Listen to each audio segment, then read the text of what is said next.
Hi, welcome back to our series on Wellness Drops, exploring mental health and the 8 dimensions of wellness. Hello friends, welcome to yet another dimension of wellness, and today I will discuss environmental wellness. What is environmental wellness? It is the recognition of interdependence with nature. It also means a sense of safety and comfort and a connect with our physical surroundings. I'll do a quick recap. We discussed about environmental wellness, what it entails, and an important part. Remember, we talked about the symbol of environmental wellness, which is visible on the screen right now, and what is the meaning of that symbol as well. Before I go and discuss the pillars and the corresponding aspects, I would like to share certain common features which I have been sharing with you in all the dimensions.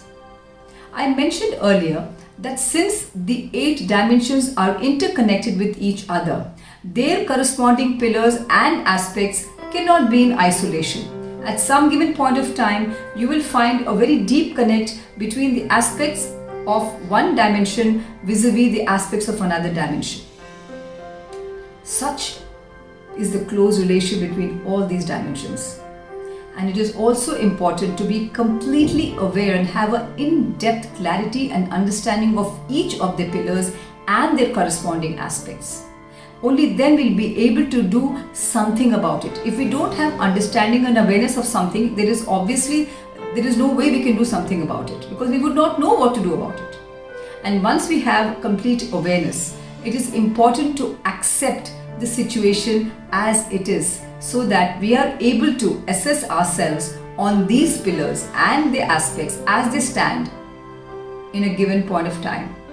Again, if we understand our current level, we will know where we want to reach and how we want to reach there. Correct? And also, once we are aware of our current status, then what we need to do is to make a plan.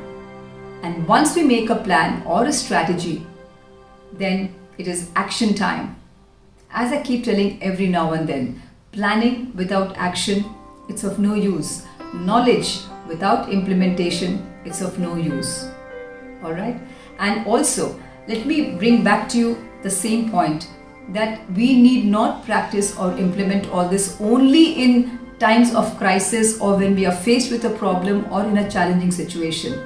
Dear friends, we need to implement all these tools and aspects and understanding in our daily lives in all situations, be it normal situations, in good situations, happy situations, sad situations, whatever. It needs to be done every given point of time. And before I go on to discuss each pillar and its corresponding aspects, just think about what I mentioned. We'll be back with more. Do subscribe to our series on Wellness Drops.